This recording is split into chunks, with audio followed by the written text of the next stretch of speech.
Minkejja il-ħamis filgħaxija tlaqa' Kunsill Ġenerali Straordinarju fid-Dar Ċentrali biex jiddiskuti l-prinċipji fil-manifest elettorali tal-Partit Nazzjonalista li suppost għandu jwassal għal programm elettorali tal-Partit Nazzjonalista, id-diskussjoni fil-Kunsill Ġenerali kienet biss dwar il-proposti tal-Partit Laburista.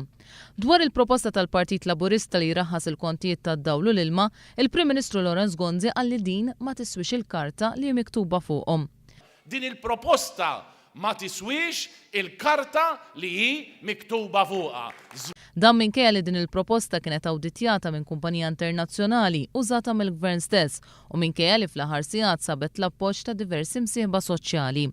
Skont il-Ministru Tonio Fenek, din il-proposta hija tajba biss għar-rimi. Aqbdu dan id-dokument li suppost ippubblikajtu. Itfaħ ġo xreder għax ma jiswa xejn.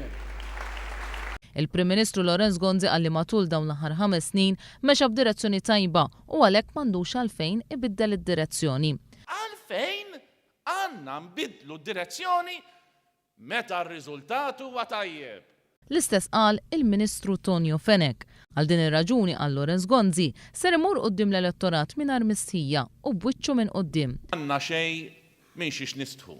Beppe Fenek Adami għal li Gvern Nazzjonalista biss ħaqqu jirbaħ din l-elezzjoni. L-elezzjoni tad-9 ta' Marzu għandna nirbħuha. Illi dak li nemmen jien huwa dak li qed intemnu intom. Aħna nemmnu li ħaqna nirbħu l-elezzjoni tad-9 ta' Marzu.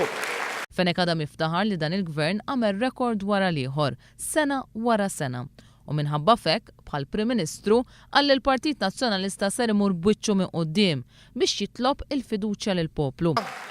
Aħna mmorru qudiem il-poplu Malti b'wiċċna minn quddiem u nitolbuh l-appoġġ tiegħu għal darb'oħra. Fil-waqt li l-Ministru Chris Said qalli jinsab ċert li fl-10 ta' Marzu l-Prim Ministru ser ikun qed jgħid lilu u lill-Ministri li ser jerġgħu jaħdmu għal 5 snin oħra. Bħallum xarejn fl-10 ta' Marzu bħalissa il-Prim Ministru jkun qed iħeġġiġna biex inxamru l-kmiem għal 5 snin oħra ta' ħidma sfiqa.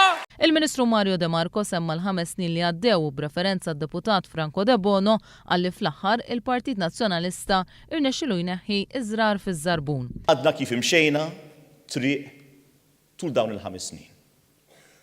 Forsi xi bżrara jew trejn fiż-żarbun tagħna, però wasalna fit-tmiem ta' din il-leġislatura aktar b'saħħitna u mingħajr iżrar.